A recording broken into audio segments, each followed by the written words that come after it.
Aujourd'hui, on parlait en fait des mécanismes de financement qui existent entre la Belgique et le Togo, mais ça s'est aussi élargi sur en fait tout simplement comment est-ce qu'on crée un film, puisqu'il n'y a pas en fait énormément d'aide directe, vu que le Togo n'est pas un pays prioritaire de la Belgique, on a pu voir avec mes collègues comment est-ce que en fait on peut passer par d'autres ponts, que ce soit à travers les labs, à travers les résidences, à travers les différents festivals, afin de trouver des producteurs belges ou bien sûr d'autres, peut-être passer par la France, qui eux-mêmes ont du coup un lien avec la Belgique.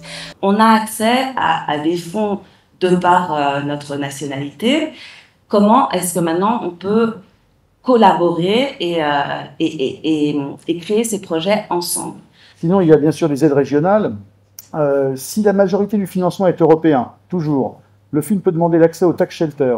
Vous avez tous entendu parler de ça. C'est une formalité quasi automatique. Tant que le scénario, le devis, etc., toutes les cases sont bien remplies et que les dépenses sont structurantes, techniciens, studios, etc. Donc ça demande quand même, ça veut dire tourner, enfin faire des dépenses sur place.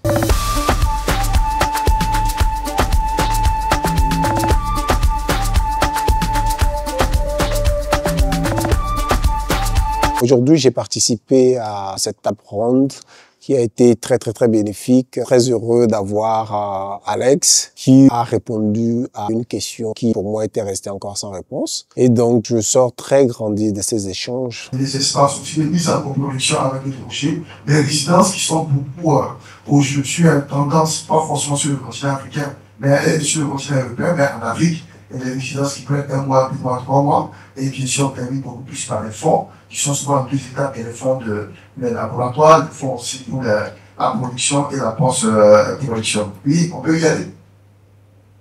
Voilà les différentes formes de soutien qui sont là. Je disais, les laboratoires, il ne faut jamais ignorer. Un laboratoire est un espace, c'est une forme de soutien, et parce qu'à travers les laboratoires, si je prends le cas des ateliers de Grand Bassam, et d'ailleurs, on a aussi beaucoup de projets du Togo. On a une vingtaine de projets du Togo, alors qu'on a besoin de 10 sites au continent.